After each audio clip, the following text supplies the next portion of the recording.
الحمد لله وكفى وسلام على عباده الذين اصطفى خصوصا على أفضلهم وخاتم النبيين محمد الأمين وعلى آله وصحبه أجمعين.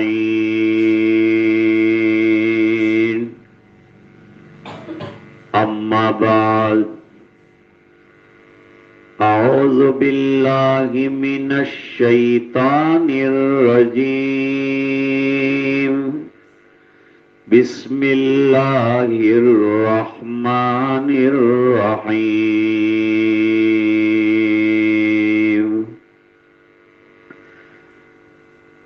يا أيها الذين آمنوا استعينوا بالصبر والصلاة إن الله مع الصابرين. صدق الله العظيم. اللهم صل على سيدنا محمد وعلى آل سيدنا محمد وبارك وسلم. بزرگوں اور دینی بھائیوں اور گھروں پر سن رہی دینی ماں بہنیں،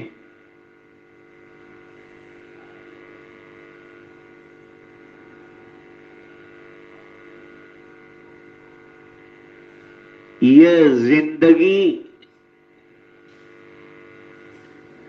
اللہ تعالی کی طرف سے ہم کو بطور امانت کے ملی. یہ اللہ تعالیٰ کی امانت ہے.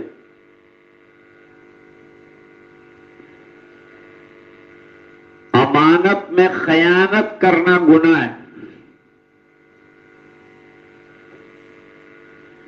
لہذا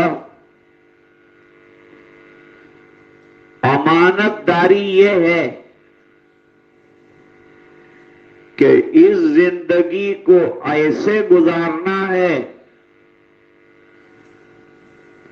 جیسا کہ زندگی کا عطا کرنے والا چاہتا.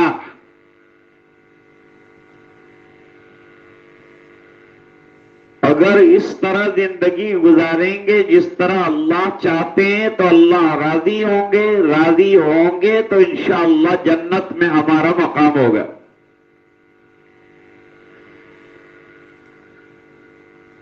اور اگر ہم نے منمانی زندگی گزاری، اللہ کو راضی نہیں کیا،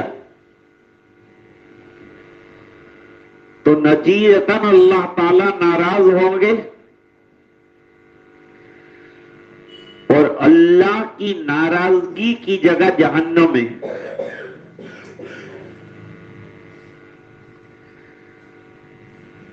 جنت اور جہنم میں مکالمہ ہوا.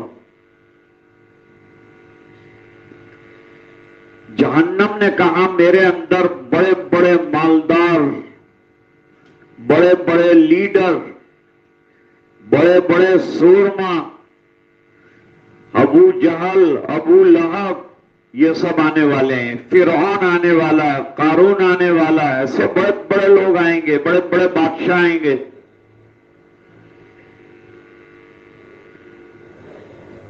جنت نے کہا میرے اندر تو غربا آئیں گے، مسکین آئیں گے. دنیا میں جس کو لوگ کچھ نہیں سمجھتے تھے وہ جب جنت میں آئے.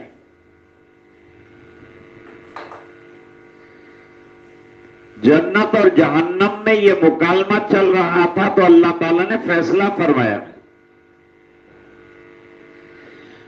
فرمایا جہنم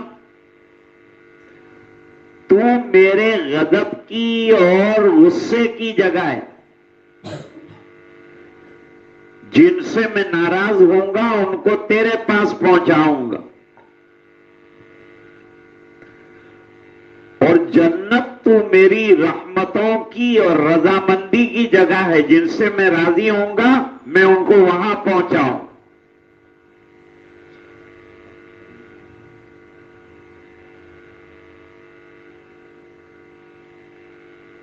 تو انسان دنیا میں آیا ہے اچھے یا برے عمل کرنے کے لیے۔ اللہ نے دماغ دے دیا، انبیاء بھیج دیے، کتابیں آ گئی، مذہب آ گیا، دین آ گیا،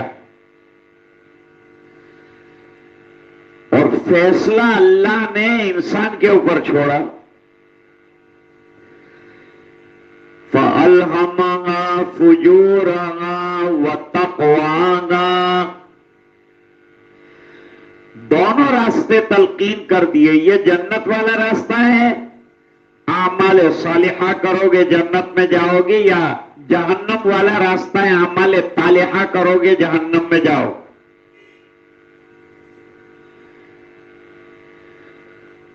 رائی کے دانے کے برابر اگر نیک عمل کیا ہے تو وہ بھی بدلہ پائے گا،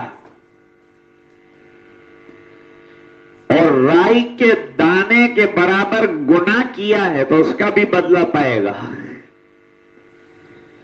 فَمَن يَعْمَلْ مِثْقَالَ ذَرَّةٍ خَيْرًا يَرَهُ وَمَن يَعْمَلْ مِثْقَالَ ذَرَّةٍ شَرًّا يَرَهُ۔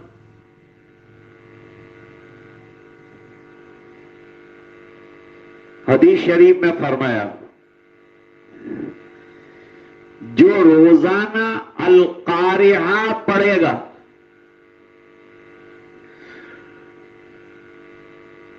اس کا اعمال نامہ وزنی ہو جائے گا۔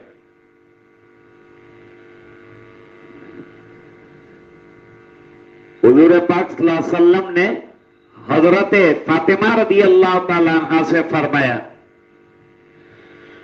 فاطمہ اپنی قربانی کے پاس کھڑی رہنا،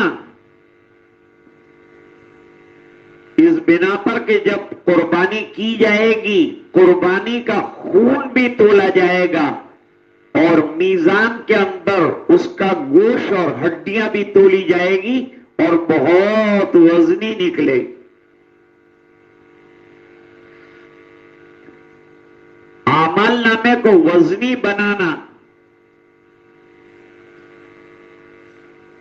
دو طریقے سے ہوتا ہے۔ اعمال نامہ کیسے وزنی بنے گا؟ فرمایا اعمال نامہ اخلاص نیت سے وزنی ہوتا ہے۔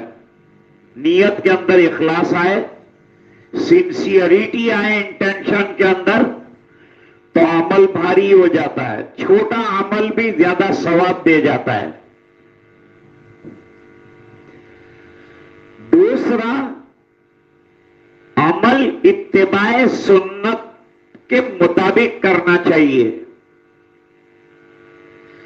اتباع سنت سے اعمال میں وزن پیدا ہوتا ہے، اخلاص نیت سے وزن پیدا ہوتا ہے۔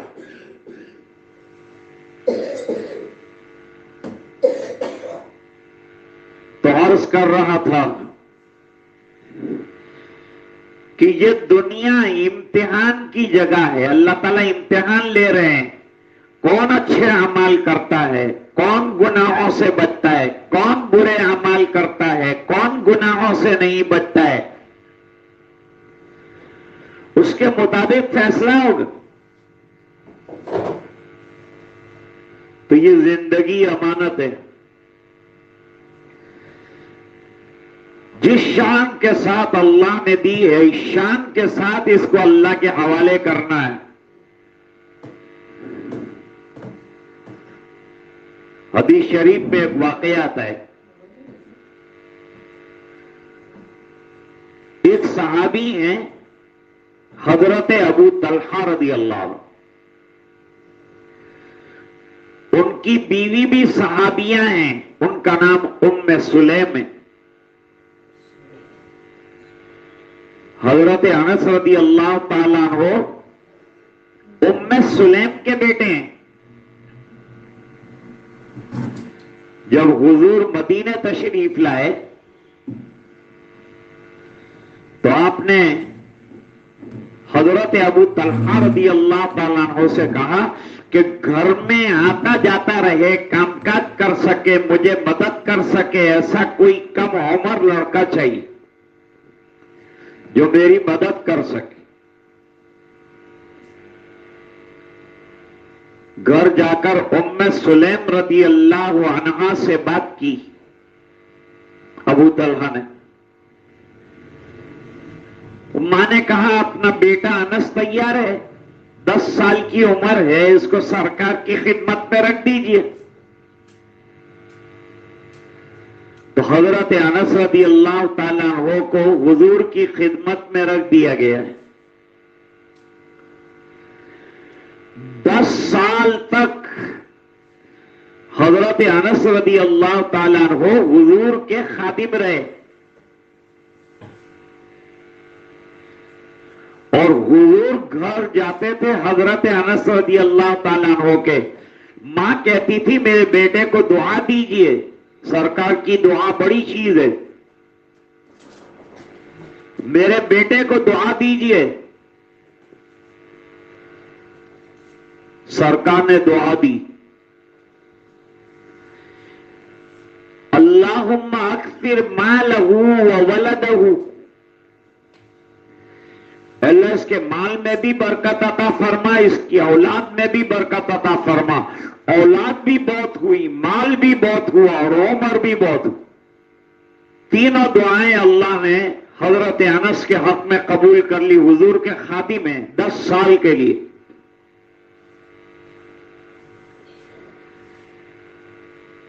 حضرت ابو طلحہ سوتیلے باپ ہیں حضرت انس کے، دوسری شادی کی تھی، ایک بچہ پیدا ہوا، ایک لڑکا پیدا ہوا،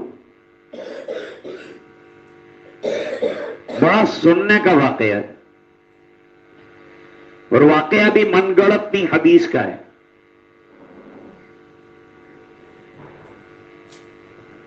بچہ کچھ بڑا ہو گیا، اب شوہر کو 2 کام، یا تو تجارت کے لیے جانا پڑے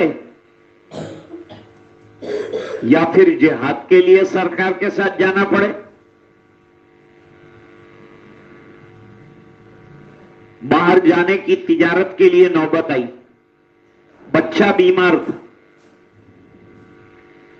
بچے جلدی بیمار ہو جاتے ہیں، وہ جلدی ہوا کا اثر ان پر ہو جاتا ہے، بیمار ہو جاتے ہیں۔ بچہ بیمار تھا لیکن مجبوری تھی، تجارت کے لیے جانا بھی ضروری تھا، تو بچے کی ماں کو کہہ کر گئے کہ میرے بچے کا خیال رکھنا۔ ماں نے کہا تم نہیں ہوتے تو کون خیال رکھتا ہے، ماں کا تو بڑا درجہ ہے، ماں تو اپنی اولاد کی بڑی مربی ہوتی، بڑی تربیت کرنے والی ہوتی، بڑا خیال رکھنے والی ہوتی۔ کہا تمہاری غیر حاضری میں تو ہی خیال رکھتی ہوں بچے کا؟ نہیں، کہا یہ بیمار ہے تو اور زیادہ خیال رکھنا۔ جواب دیا بالکل خیال رکھوں گی، تم اللہ کے حوالے کر دو معاملے کو، چلے جاؤ۔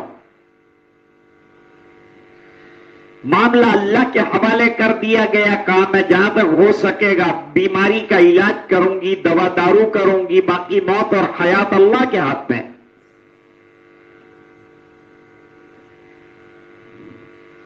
ہمارے عبد الرحیم بھائی تشریف لے گئے دنیا سے،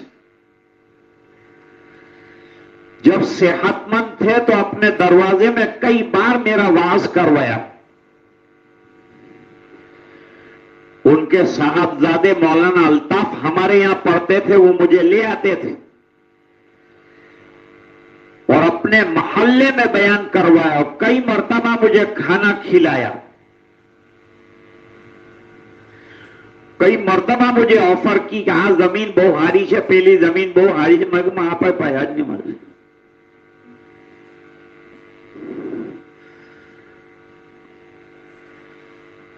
بڑے اچھے انسان تھے. میں نے پوچھا آج حافظ صاحب ان کے صاحبزادے سے کہ ابا جان کتنے بیمار رہے؟ 2 سال کا عرصہ بیمار رہے، علاج معالجہ ہوا، پھر اللہ کے یہاں کا بلاوا آیا اور اللہ کے یہاں تشریف لے گئے. ہر آدمی وقت پر اللہ کے یہاں جاتا ہے، ہر ایک کے آنے کا وقت بھی طے ہے اور جانے کا وقت بھی طے ہے. جب وقت آ جاتا ہے تو کوئی روک نہیں سکتا، اور جب وقت نہیں ہوتا تو کوئی مار نہیں سکتا. حدیث شریف میں ایک مضمون آتا ہے،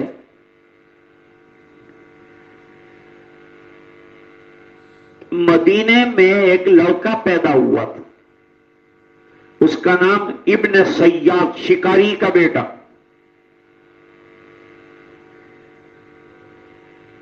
وہ ایک دن میں اتنا بڑا ہوتا تھا جتنا کہ 1 سال میں بچہ بڑا ہوتا ہے، اور کچھ غیب کی ادھر ادھر کی باتیں بھی کرتا تھا. تو لوگوں میں مشہور ہوا کہ یہ کہیں دجال نہ ہو. تو آپ صلی اللہ علیہ وسلم تحقیق کرتے رہتے تھے کہ یہ دجال تو نہیں ہے. اطمینان تھا حضور کو کہ یہ دجال نہیں ہے. ایک مرتبہ پکڑا گیا بہت بری طرح سے، سوال جواب کیے حضور پاک صلی اللہ علیہ وسلم نے. تو حضرت عمر رضی اللہ تعالیٰ عنہ جلاد ہیں، حضور کے جلاد. کسی کو ٹپکانا ہو تو عمر کو آرڈر دے دیا جاتا تھا، وہ گردن اڑا دیتے. تو حضرت عمر نے کہا اس کو ٹپکا دوں حضور؟ کہا نہیں، اگر یہ دجال ہے تو تم مار نہیں سکو گے، اور دجال نہیں ہے تو مارنا بیکار ہے.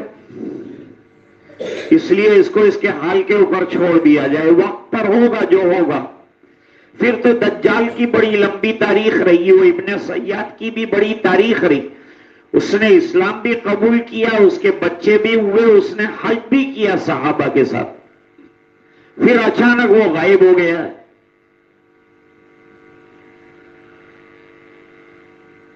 اور وہ کہتا تھا کہ میں جانتا ہوں دجال اس وقت کہاں ہے، وہ بھی کہتا تھا.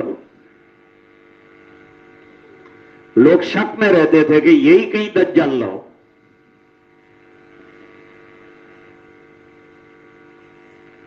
ابو طلحہ چلے گئے، ماں نے اطمینان دلا دیا فکر نہ کریں، بچے کے بارے میں اپنا خیال رکھیں.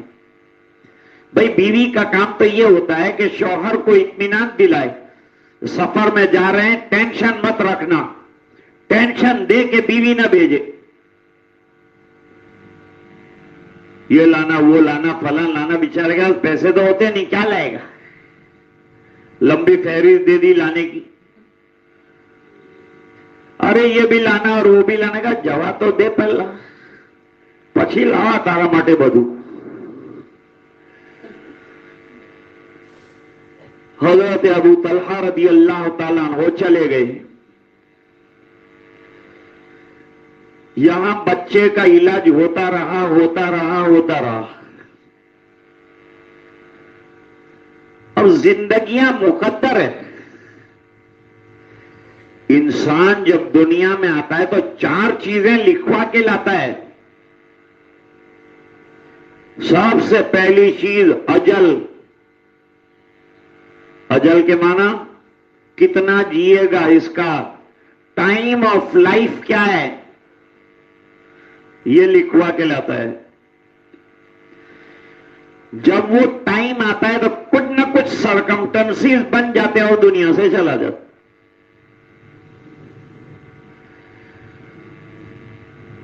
بچپن میں تو آدمی مکلف نہیں ہوتا، جوان ہوتا ہے تو دنیا کمانے میں لگ جاتا ہے، ٹائم کرتا ہے، اوور ٹائم کرتا ہے، رات نہیں دیکھتا دن نہیں دیکھتا، کئی مکان بنا رہا ہے کئی دکان بنا رہا ہے، پیسہ جمع کر رہا ہے، پیسے کی مشین بن جاتا ہے. جب کما کما کے فارغ ہوتا ہے، ادھیڑ عمر ہوتی ہے تو بیماریاں لگ جاتی ہیں. چلو جتنا مال تھا وہ اپنی جگہ دھڑا کا دھڑا رہ جاتا ہے، اس کو بیماریاں لگ گئی، بیچارہ علاج کرتا رہا، یہ بیماری وہ بیماری، اور ایک دن چلا گیا، دنیا سے جاتا ہے. یہ انسان کی زندگی کا خلاصہ ہے، کچا چٹھا یہی ہے. بچے کی بیماری بڑھ گئی. اس زمانے میں سرجریاں نہیں تھی، اچھی ڈاکٹریاں نہیں تھی، میڈیکیشنز نہیں تھا. جو گھرگتھو علاج ہوتے تھے وہ کیے جاتے تھے اور لوگ اچھے بھی ہو جاتے تھے. بھئی شہد والا پانی پلا دیا، کلونجی پیس کر پلا دی، کوٹ ہندی جو ہے وہ لگا دیا، کہیں تلبینہ بنا کے کھلا دیا، بس یہ علاج ہوتا تھا. بہت بخار آیا تو ٹھنڈا ٹھنڈا پانی ڈال دیا، یہ علاج ہوتا تھا. اب تو ہمارے یہاں کتنا ہسپتالوں کے اندر کیسی کیسی بیماریاں نکالی ہیں. پہلے ایسا کچھ بھی نہیں تھا، سیدھی سادی بیماری، سیدھا سادہ علاج. اب تو کمپلیکیشنز بہت زیادہ آ گئے، بیماریوں کے اندر کمپلیکیشنز بہت ہیں، بہت اٹپٹی بیماریاں ہو گئی. لوگوں کا کھانا بھی اٹپٹا ہو گیا، چٹپٹا اور اٹپٹا کھانا کھاتے ہیں، طرح طرح کی بیماریاں لاحق ہو جاتی.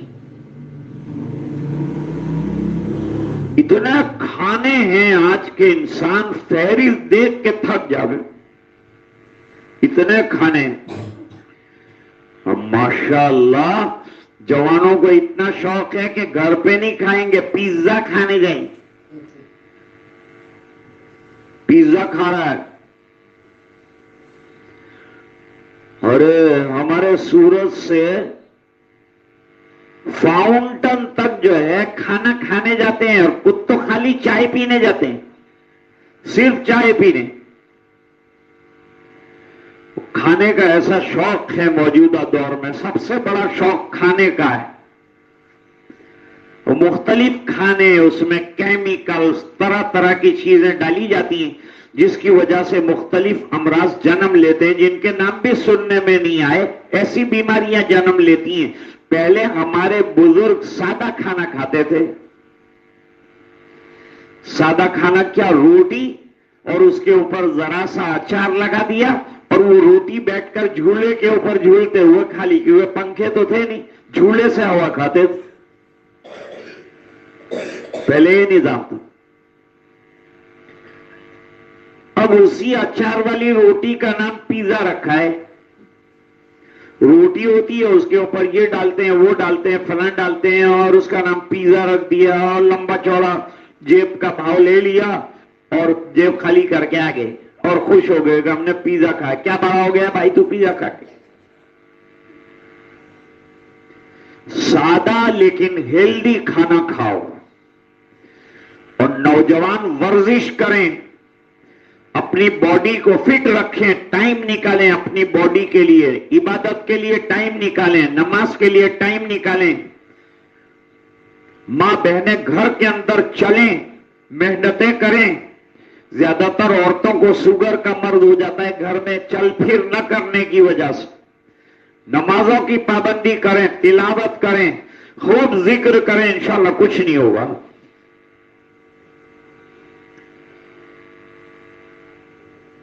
اب یہ بچہ زیادہ بیمار ہو گیا.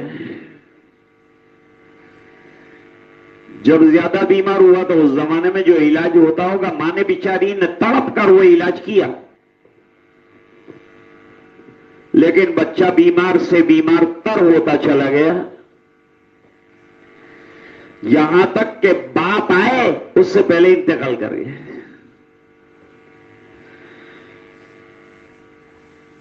اب گھر والے سب ٹینشن میں آ گئے کہ اب ابا جان آئیں گے، آتے ہی خیریت پوچھیں گے، سن کے بے ہوش ہو جائیں. میرا بچہ انتقال کر گیا، مر گیا. بھائی ماں باپ کو اولاد سے تعلق ہوتا ہے. کو بھی ماں باپ سے تعلق ہوتا ہے. یہی وجہ ہے کہ ہمارے عبد الرحیم بھائی سیدات کے ایک بیٹے ابا جان کے وصال پر کینیڈا سے تشریف لائے. آج انہوں نے دعوت دی اور وہ غمگین ہیں. یہ صاحبزادے بھی غمگین, وہ بھی غمگین, پانچوں بیٹے غمگین. باپ چلا گیا. باپ گھر کی چھت ہوتا ہے اور باپ بڑا قیمتی اثاثہ ہوتا ہے. اب کیا جواب دیں گے ابا جان؟ گھر میں آئیں گے, بچہ مر چکا ہے. ام سلیم نے کہا کہ شوہر آئے گا, میں استقبال کروں گی, کوئی بیچ میں دخل نہیں دے گا, استقبال میں کروں گی, خیر مقدم میں کروں گی. شوہر کو نبھانا اور شوہر کے ساتھ اچھا سلوک کرنا اور رفاقت کا حق ادا کرنا اور حقوق کی ادائیگی کرنا اور شوہر کو خوش رکھنا بہت بڑا ثواب کا کام ہے. حدیث شریف میں آتا ہے کہ ایک عورت کا انتقال ہو جاتا ہے, مسلمان انتقال کر گئی عورت, اللہ کے دربار میں پہنچایا جاتا ہے. اللہ تعالیٰ پوچھتے ہیں اس کا عمل نامہ دیکھو. شادی شدہ تھی یہ؟ جواب ملتا ہے شادی شدہ تھی. کیا اس کا شوہر اس سے راضی تھا؟ جواب ملتا ہے جی ہاں, اس کا شوہر اس سے راضی تھا. کیا اس نے اللہ کے حقوق ادا کر دیے؟ نمازیں پڑھتی تھی, تلاوت کرتی تھی, ذکر اللہ کرتی تھی. جواب ملتا ہے کہ اللہ تیرے حق بھی ادا کیے اور اے اللہ تیرے حکم کے مطابق شوہر کو بھی راضی کیا, تو بھی راضی رہا, وہ بھی راضی رہا. اللہ تعالیٰ فرشتوں سے فرماتے ہیں جنت کے 8 دروازے ہیں, جون سے دروازے سے یہ عورت جنت میں جانا چاہے اس کو جنت میں داخلہ دیا جائے. عورت کا مرتبہ کتنا اونچا ہو گیا, کتنا اونچا مقام اور مرتبہ اللہ تعالیٰ نے عورت کو دیا ہے. اور اسلام دشمن کہتے ہیں اسلام نے عورت کا مقام چھین لیا. ارے چھینا تم لوگوں نے تھا, اللہ تعالیٰ نے وہ واپس عطا فرمایا ہے. دوپٹہ تم نے چھین لیا تھا, اسلام نے آ کے دوپٹہ اڑا دیا. کپڑے چھین لیے تھے, پھر آ کے اسلام نے ان کو ردائیں پہنائی, ان کو برقعے پہنائے, ان کو عزت دار قرار دیا, ان کو باحیا قرار دیا اور ماں کا درجہ بڑھایا, بہن کا درجہ بڑھایا, رفیق حیات کا درجہ بڑھایا, بیٹی کا درجہ بڑھایا. حدیث شریف میں ہے کہ حضرت عائشہ رضی اللہ تعالی عنہا کے پاس ایک مانگنے والی آئی, 2 بچے لے کے آئی. اب ماں عائشہ نے گھر کے اندر تلاش کیا کہ کچھ ہے. ایک کھجور ملی, لا کر کے اس کی جھولی میں ڈال دی. اتنا بڑا میرے آقا کا گھر اور حاکم مدینہ کا گھر اور کھانے کے لیے گھر میں ایک کھجور, وہ بھی دے دی. اس وجہ سے کہا کہ اگر تم احد کا پہاڑ خرچ کر ڈالو اور صحابہ ایک کھجور دے دیں تو تم احد کا پہاڑ خرچ کر کے بھی صحابہ کے اخلاص کو نہیں پہنچ سکتے. وہ درجے تک تم نہیں پہنچ سکتے کیونکہ ان کے پاس ایک کھجور ہے, وہی اٹھا کر دے دی. یہ خیال نہیں کیا کہ آج میں کیا کھاؤں گا. اب وہ بھوکی ماں, اس نے کھجور کے 2 ٹکڑے کیے اور ایک ٹکڑا اس لڑکی کو دے دیا, ایک ٹکڑا اس لڑکی کو دے دیا. سب منظر دیکھتی رہی حضرت عائشہ رضی اللہ عنہا. اور جب سرکار تشریف لائے تو پورا واقعہ وہ مانگنے والی کا سنایا. دو بیٹیاں ہیں اس کے پاس, اور حضور وہ ماں بھوکی رہی اور بیٹیوں کو کھلایا, اور ان کے کھلانے سے وہ خوش ہوئی. حضور نے فرمایا کہ جن کو بیٹیوں کے ذریعے سے آزمایا گیا اور انہوں نے بیٹیوں کی اچھی پرورش اور تربیت کی, وہ بیٹیاں جہنم سے ماں باپ کے لیے ہار بنیں گی, جنت میں لے جانے کا ذریعہ بنے گی. بیٹیوں کا درجہ اتنا بڑھایا, اتنا اونچا مقام کیا. رفیق حیات کا تو میں نے ابھی آپ کو سنایا, اور ماں کے قدموں کے نیچے جنت قرار دی. باپ کا درجہ بھی بڑھایا ہے, اس کو جنت کا دروازہ قرار دیا ہے.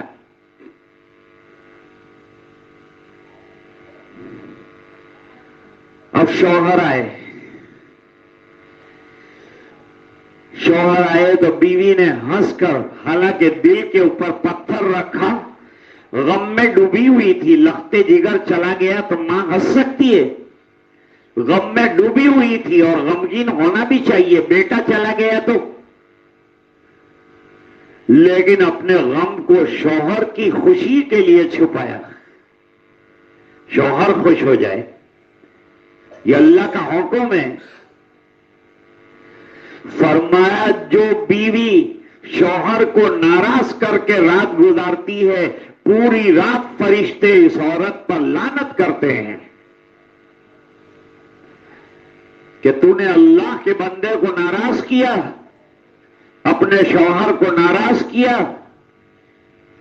بڑے حقوق ہیں شوہروں کے اور بڑے حقوق ہیں بیویوں کے. اگر بیوی شوہر کا حق ادا کرے, شوہر بیوی کا حق ادا کرے, تو انشاءاللہ دونوں جنتی بن جائیں گے. ایک بزرگ تھے, دیکھنے میں زیادہ قبول صورت نہیں تھے,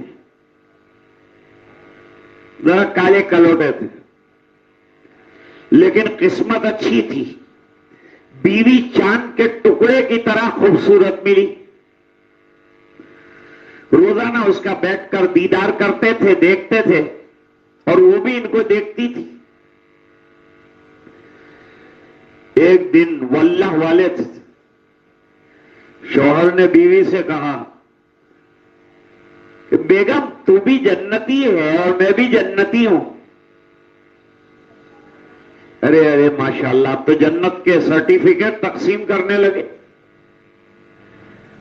آپ کو کیسے پتا چلا کہ میں جنتی ہوں, اور آپ کو یہ کیسے پتا چلا کہ آپ بھی جنتی؟ جواب دیا کہ مجھ جیسے بدصورت کو اللہ تعالیٰ نے تجھ جیسی خوبصورت عورت عطا فرمائی. میں رات دن اللہ کا شکر ادا کرتا ہوں کہ اللہ یہ نعمت کے میں لائق نہیں تھا, تو نے عطا فرمائی. اللہ تیرا شکریہ, اور شکر کرنے والوں کے لیے جنت کا وعدہ ہے. اور تجھے میں بدصورت ملا, تو دیکھتی ہے تو تیرا دل جلتا ہوگا اور تو غمگین ہوتی ہوگی, لیکن تو صبر کرتی ہے میری بدصورتی کے باوجود, اور صبر کرنے والوں کے لیے بھی اللہ نے جنت کا وعدہ کیا. لہذا تو بھی جنتی, میں بھی جنتی.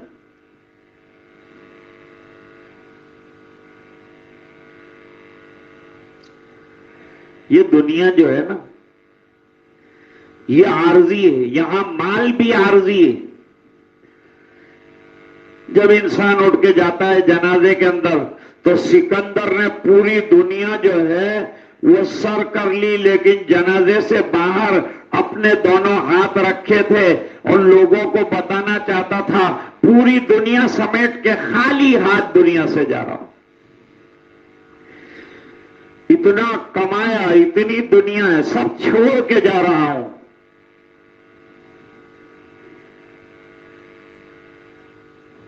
ایک بادشاہ کے دروازے پر ایک فقیر سبق دینے کے لیے چلا گیا. بادشاہ کے دروازے پر. وہ بادشاہ کے دروازے پر تو پہرے دار ہوتے ہیں. پہرے داروں نے پوچھا بھائی کس سے ملنا ہے؟ کہا بادشاہ سے ملنا ہے. کوئی کام ہے؟ کہا بادشاہ میرا رشتہ دار ہے اس لیے ملنا ہے. کیا رشتہ داری ہے بھائی؟ جواب دیا ساڑو بھائی ہے. بادشاہ میرا ہمزلف ہے، ساڑو بھائی ہے، اس کے ملنے کے لیے کیا سرٹیفکیٹ چاہیے؟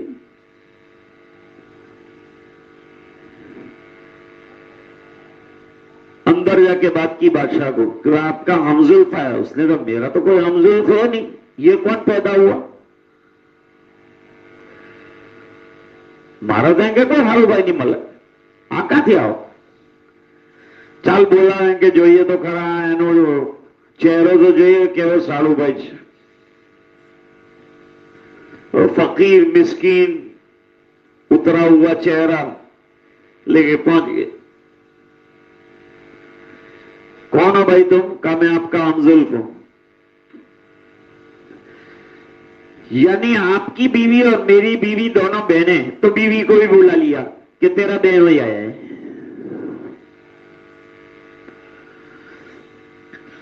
اب بیوی نے اور شوہر نے دونوں نے مل کر جو ہے یہ فقیر کی مذاقیں اڑانا شروع کیا. مالدار لوگ تو بیچارے غریب لوگوں کی مذاق اڑائیں. اب مذاق اڑا رہے ہیں دونوں. اتنے میں فقیر غرغرایا. اس نے کہا تم جو ہنس رہے ہو نا میری غربت پر، میری فقیری پر، تو اللہ کے فیصلے پہ ہنس رہے ہو.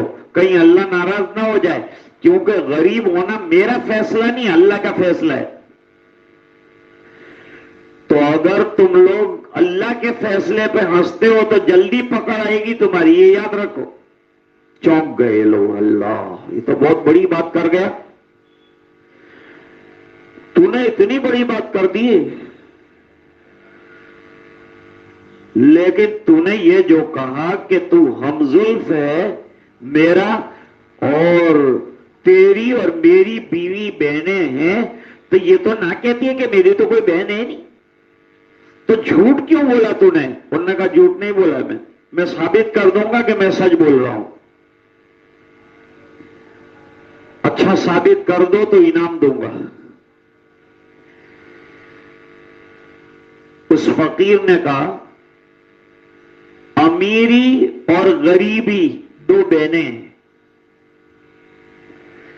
امیری اور غریبی دو بہنیں ہیں. امیری سے آپ کی شادی ہوئی، غریبی سے میری شادی ہوئی، تو ہم لوگ دونوں ہمزلف ہوئے کہ نہیں ہوئے؟ سب فیصلے اللہ کی طرف سے ہوتے ہیں، کون غریب رہے گا کون مالدار رہے گا. مالدار بنانا یہ بھی اللہ کی حکمت ہے، اور غریب بنانا یہ بھی اللہ کی مصلحت ہے. کوئی غریب نہیں ہوگا تو مالداروں کا کام کون کرے گا بھائی؟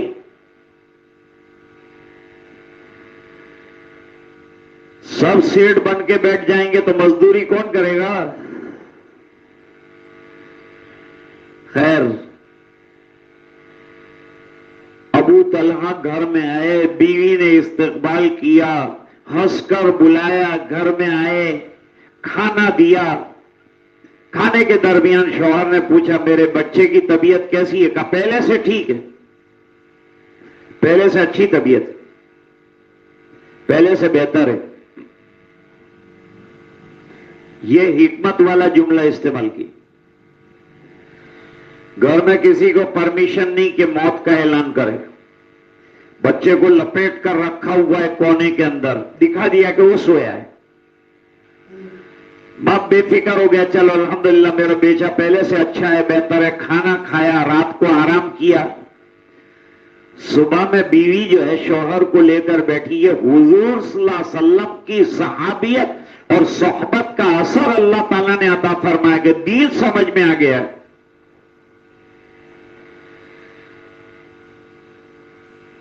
بیوی نے شوہر کو بلا کر کہا کہ مجھے تم سے 2-3 سوال کرو.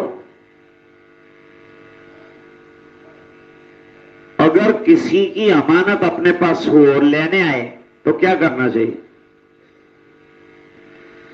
باپ نے اور شوہر نے کہا کہ بس وہ تو امانت ہے، جب کوئی امانت لینے آئے گا تو امانت دے دینی پڑے گی۔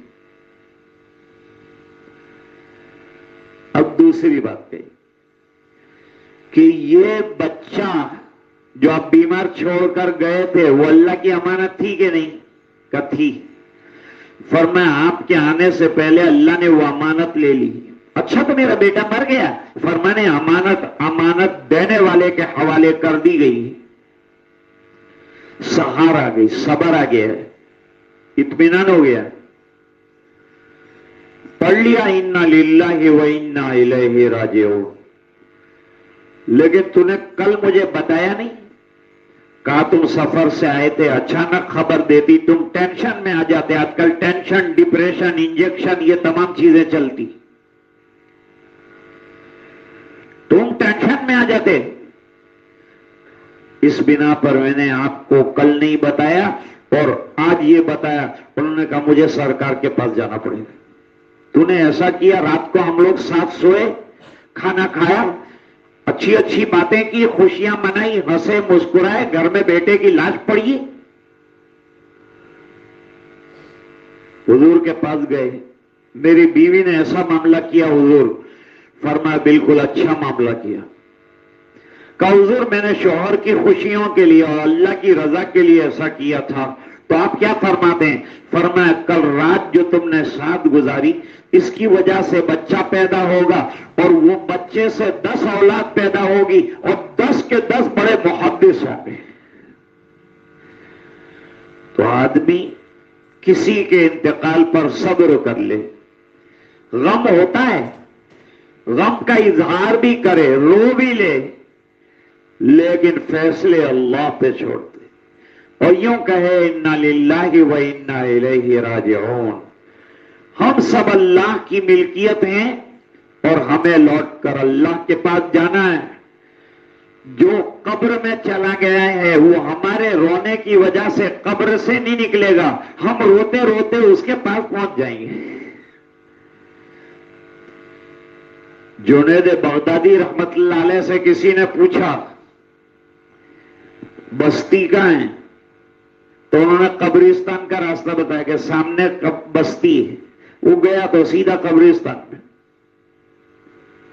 کہ اتنی سفید داڑھی اور اتنا سفید جھوٹ، ایسی جھوٹی بات، میرے کو دھوکہ دیا، بستی کو پوچھا تو قبرستان میں بھیج دیا۔ حضرت ملے واپسی پر، حضرت آپ نے جھوٹ کیوں بولا؟ کہا میں نے جھوٹ نہیں بولا۔ تو نے کیا پوچھا تھا؟ کہ بستی کہاں ہے؟ بستی میری نظر میں یہی، بسنے والے کو بستی کہتے ہیں، جس کو تو بستی کہتا ہے وہاں سے جنازہ اٹھتا ہے اور وہاں جاتا ہے، لیکن وہاں سے کوئی اٹھ کے واپس نہیں آتا، وہ بس رہی ہے، یہ اجڑ رہی ہے، اس لیے اس کا نام بستی رکھا۔ تو عبد الرحیم بھائی کے لیے دعا کرنا کہ اللہ تعالیٰ مرحوم کی بے انتہا مغفرت فرمائے، اعلی علیین میں بہترین جگہ عطا فرمائے، اور جتنے مرحومین ہیں اللہ تعالیٰ ان تمام کی بھرپور مغفرت فرمائے اور اعلی علیین میں بہترین جگہ عطا فرمائے، اور یہ جتنے صاحبزادگان اور رشتہ داران ہیں اللہ تعالیٰ سب کو صبر جمیل اور اجر جزیل عطا فرمائے۔ صبر کرنے والوں کو اللہ تعالیٰ بے حساب اجر عطا فرماتے۔ اور الصبر عند صدمۃ الاولی، پہلی مرتبہ جب صدمہ پہنچا اسی وقت صبر کرنا اصل میں صبر ہے۔ اللہ تعالیٰ ہم سب کو اس کی توفیق عطا فرمائے۔ وآخر دعوانا ان الحمدللہ۔ کیا ہے بھائی؟ اور دوسرا کیا ہے؟